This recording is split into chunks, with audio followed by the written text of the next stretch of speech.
Mzee wa data, Young Africans wameweza kufuzu hatua ya pili CAF Champions League kule, na anaenda kukutana na Silver Strikers, na tumeona msimu uliopita walicheza hatua ya makundi. Labda hawa Silver Strikers inaweza ikawa ni njia ya Young Africans kwenda hatua nyingine pia kwa mara nyingine makundi. Kadri nilivyoiona Yanga ilivyocheza katika mechi zote mbili dhidi ya Wydad, nilivyoishuhudia Yanga katika mechi mbalimbali za kuelekea msimu huu wa 2025-26, naona kana kwamba Yanga wanaenda kupita tu dhidi ya Silver Strikers, ingawa haiwezi kuwa mechi nyepesi, lakini kwa uzito wa Yanga, uzito wa Silver Strikers, naipa kete zaidi Yanga, kwamba Yanga matokeo ya jumla yatifanye iende hatua ya makundi na kuwapa furaha na Yanga, kuwapa furaha wa Tanzania, lakini yenyewe ikienda kujiwekea rekodi ya kuwa timu ya kwanza kwa hapa nchini kufuzu hatua ya makundi back to back mara ya 3 mfululizo. Mzee wa data hapo sasa kidogo natuacha. Timu ya kwanza kufuzu back to back hatua ya makundi. Simba lakini wameshafuzu hatua ya makundi mara nyingi. Ni kweli, lakini hapa nazungumzia mara ya 3 kama watafuzu. Kwa sababu Simba kwenye safari yao ni kweli kwenye michuano ya CAF, iwe ligi ya mabingwa, iwe kombe la shirikisho, break ya kwanza kwa Simba kuanzia 2018-19 huwa ni hatua ya robo finali. Ukifika robo finali maana yake kwenye makundi ushavuka. Lakini hapa nazungumzia ligi ya mabingwa kwa mfululizo mara ya 3, kwa sababu msimu ule umalizika Yanga walifika hatua ya makundi, walikuwa kwenye kundi A na kina Al Hilal Omdurman, MC Alger, TP Mazembe, wakaishia hatua ya makundi nafasi ya 3. Msimu nyuma yake 2023-24 Yanga walifuzu hatua ya makundi wakaenda mpaka robo finali. Tunakumbuka vizuri, wakatolewa na Mamelodi Sundowns kwa mikwaju ya penalty. Sasa kwa msimu huu endapo watavuka kigingi hiki ambacho mimi naona kana kwamba Yanga wakishindwa wajitakie wenyewe, kwa sababu wana kila sababu ya kuangoa kutokana na uzito wao, uwezo wao, wachezaji wao, performance yao, rekodi zao, kwa mambo mengi Yanga wako juu. Naona kana kwamba inakwenda kufuzu kwa mara ya 3 mfululizo, ambayo ndo nasema itakuwa ni rekodi kwa timu ya Tanzania katika ligi ya mabingwa barani Afrika kuingia hatua ya makundi kwa mfululizo, kwa sababu hatua hizi za mfumo mpya wa ligi ya mabingwa barani Afrika ulianza msimu wa 1997-98.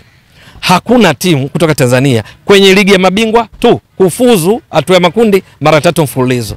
Kukufafanulia zaidi ili nisikuchanganye, kwa wekundu wa Msimbazi Simba kuanzia 2018-19 ushiriki wao huwa hatua ya chini huwa ni robo finali, na msimu uliopita 2024-25 walifika finali. Lakini tukumbuke, nazungumzia ligi ya mabingwa sio kwa mchanganyiko, sio kombe la shirikisho.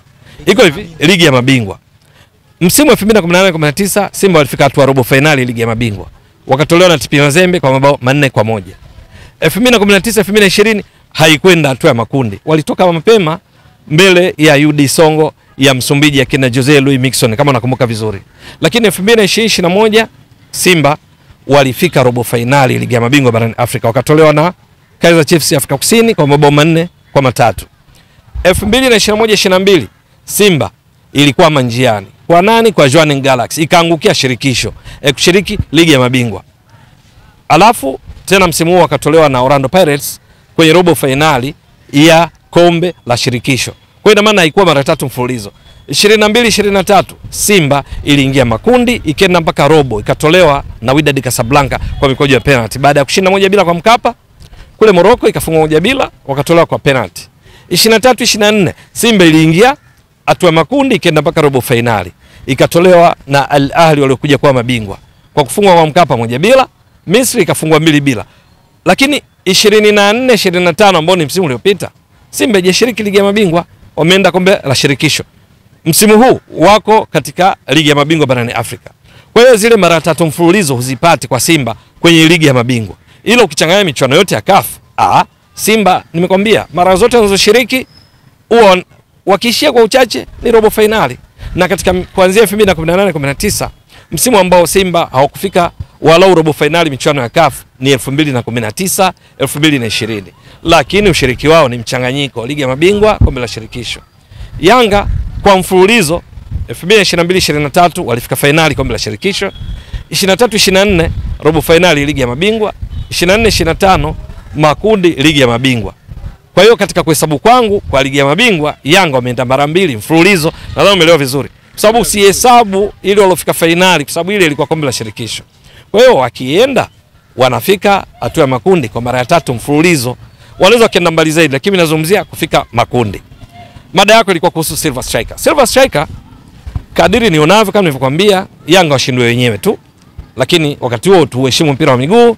Inategemea matokeo yatakuwa vipi katika michezo mbili, wachezaji wa Yanga watatekeleza vipi mpango wa kocha Romain Folz, lakini pia wachezaji wa Silver Strikers watatekeleza vipi mpango kazi wa kocha wao, nazungumzia Peter Mgangila, ambaye amewezesha kutoa ubingwa wa ligi kuu ya Malawi baada ya kutoa nafasi ya kocha mkuu. Silver Strikers katika ligi kuu ya Malawi, wao ni timu ambayo kwa kuanzishwa ilianzishwa mwaka 1977, Yanga 1965 Kwa hiyo kwa umri Yanga ni wakubwa zaidi, lakini wameanzishwa na nani? Ni timu ya benki kuu, ilianzishwa na wafanyakazi wa benki kuu kwa mwaka huo. Mpaka sasa wao ni timu ambayo inafahamika kama mabankers. Kwa ligi kuu ya Malawi msimu uliomalizika, wao walitoa ubingwa kwa kutimiza pointi 67. Huwa kuna mechi 30. Kwa hiyo performance yao ilikuwa 74%. Mabao, wao ndo walikuwa timu iliyofunga mabao mengi zaidi kuliko timu zote. Ilifunga mabao 58. Lakini kwenye kuzuia pia ilikuwa ndio timu bora kwa ukuta imara. Iliruhusu mabao 17. Kwa hiyo wao kwenye kufunga walikuwa bora zaidi, kwenye kuzuia walikuwa bora zaidi. Wakawa mabingwa. Lakini ni timu ambayo miongoni mwa wachezaji inajivunia ni pamoja na golikipa wao George Chikoka, golikipa pia wa timu ya taifa ya Malawi, na ndiye kipa bora na ndiye MVP, mchezaji bora katika ligi kuu ya Malawi msimu uliomalizika 24-25, akiwa na clean sheets 18 lakini akitoa assist. Lakini ni timu ambayo imetoa beki bora, tunazungumzia McDonald Lamek ambaye amefunga mabao 2, ametoa assist 10. Lakini ndio timu iliyotoa kiungo bora, hapa nazungumzia Uchizi Vunga, yeye katoa assist 10, kafunga mabao 4. Ina mchezaji aliyekuwa mfungaji bora katika michuano top 8 ya Airtel, hapa tunazungumzia Chininsis Maonga, alikuwa top scorer kwa mabao 3. Wana wachezaji wengine kama Duncan Nyoni, ashaye kupita Simba kama tunamkumbuka vizuri, wakati ule alitua, alisajiliwa kina Peter Banda. Sasa Duncan Nyoni ni miongoni mwa nyota wao. Ni timu ambayo imefunga mabao mengi kama nilivyotoka kuambia. Mfumo wao chini ya kocha Peter Mgangila huwa ni baada ya golikipa anakuwa na walinzi 4, viungo 4, washambuliaji 2. Lakini viungo pale ni pamoja na kina Katinji Binwell. Wana wachezaji ambao wameng'ara sana katika ligi kuu ya Malawi msimu uliomalizika.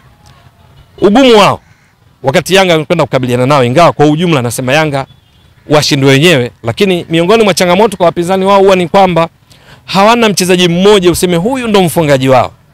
Yaani swana washambuliaji wao akina Maonga, wana viungo wao akina Uchizi Vunga, akina Katinji Binwell, lakini kwenye kufunga akina Duncan Nyoni.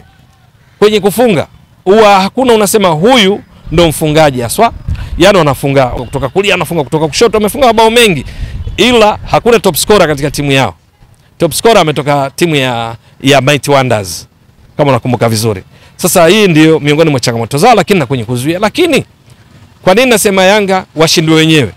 Ni kwamba Silver Strikers katika klabu bora barani Afrika kwa mujibu wa CAF haimo. Sasa hii wasio bahati mbaya kwa sababu haijafanikiwa kuingia walau hatua makundi ya michuano ya ligi ya mabingwa wala kombe la shirikisho kwa misimu 5 ambao ni kigezo kwa CAF kuingia katika orodha ya klabu bora. Lakini ligi ya Malawi yenyewe haimo katika ligi bora kwa sababu haijawahi kutoa timu ndani ya misimu 5 kufuzu hatua ya makundi ya ligi ya mabingwa wala kombe la shirikisho. Lakini Yanga ni klabu namba 12 kwa ubora barani Afrika ikiwa na alama 34 sawa na timu nyingine inayoshika nafasi ya 11 ambayo ni Al Hilal Omdurman. Yanga ligi kuu Tanzania bara ni ligi namba 5 kwa ubora barani Afrika, inazidiwa tu na ligi kuu ya Misri, ligi kuu ya Morocco, ligi kuu ya Afrika Kusini, ligi kuu ya Algeria. Inakuja ligi kuu ya Tanzania bara. Unaona hapo kwenye ligi ni bora zaidi, kwenye klabu ni yenye wasifu mkubwa zaidi ya Yanga. Lakini wachezaji mmoja wao nimekutajia wachezaji wao wamefunga mabao 58 katika mechi 30 za ligi kuu ya Malawi ambayo haimo katika orodha ya ligi bora. Ni ligi nyepesi kwa viwango vya CAF, bado wamemaliza ligi wamefunga goli 58.